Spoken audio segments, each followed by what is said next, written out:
What's up, YouTube? Welcome back to my crypto journey. My name is Rodney, and the launch for Terareum could have not gone any better. What a smooth launch. These guys had all their ducks in the row. They made sure they were prepared to do a proper launch. A lot of us in this space are so used to getting wrecked on all these SHIT coins coming out, and finally we had a really good launch. Now, I watched the live AMA directly after the launch of this token on Awesome Austin's channel. Check that live AMA out. I'm gonna put it in the description box down below. You got to check it out, because if you watch that video, you're going to become more bullish on this project. I am so bullish on this project.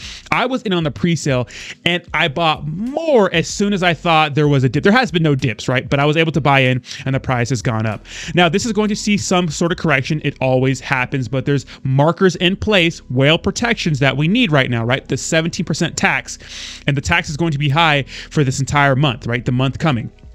Now, if you watch that live AMA, you became more bullish on this project, in my opinion. A lot of people gave me crap yesterday when I made that video about the professions. Why? I said one of the guys is a pilot. The three other guys are doctors. People were saying, well, they're doctors, they're a pilot. What do they know about crypto? Which is a valid argument. But you guys have to understand, the tenacity, the conscientiousness, the personality trait, the attention to detail that you have to become a doctor and a pilot. You cannot make mistakes. If they can channel all that and put it into a cryptocurrency exchange, what they want to be an exchange, right? A centralized exchange. If they could take that energy and channel it into this profession, they can do very well. You can tell that they're all seasoned guys. They're older. They've been around the block. Maybe they're new to DeFi, but it looks like they're surrounding people around them who know a lot about cryptocurrency. So you have to understand that just because they had those professions doesn't mean they can't be successful in cryptocurrency. Like for, Saitama Guru, Russ was a Berkshire Hathaway subsidiary owner. I don't know which one it was, because Dairy Queen's a subsidiary of Berkshire Hathaway, I believe. So it's like, I don't know which one, but if you can take those savvy skills, right, and put them into cryptocurrency and get a good team around you, well, you can be successful. Now, these guys almost have their CertiK audit complete. They have exchanges lined up. They want to be a centralized exchange. Guys, Binance, right? Binance, the biggest exchange in all the cryptocurrency world, came out on the Ethereum blockchain and was an ERC20 token first before they made their own blockchain, the Binance Smart Chain, which is very successful, right? The fourth biggest cryptocurrency by market cap. Now, before all of that, they were an ERC20 token. This could go in the same direction. They want to be a centralized exchange, I think mostly covering the Southeast Asia part of the world, but obviously being worldwide. So much work and legal work has to go into becoming a centralized exchange. You cannot have a bad background. You cannot have like any, criminal records or anything like that. You can't have any financial issues, like major financial issues. Your background has to be super clean. And it seems like they addressed that in the AMA, which is always my concern, because if we want to do big things with bigger people and bigger exchanges, you have to have a clean background. And all these guys have a clean background. I mean, look what they do in their personal life. They're very successful men.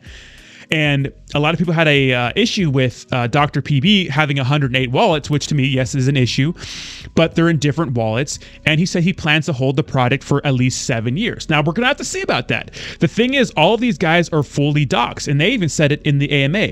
Their livelihood is on the line. So if they decide to screw over a bunch of people, well, their livelihood is on the line. They're all completely doxxed, right? Everyone, I'm sure, knows where they work and those sorts of things, just in case this thing, it becomes a scam. But they have big things coming. This is a big project. So we'll have to see. I'm very bullish on this, and listening to them speak just only confirm my bias a little more. Now, if they start messing up, I got to call them out.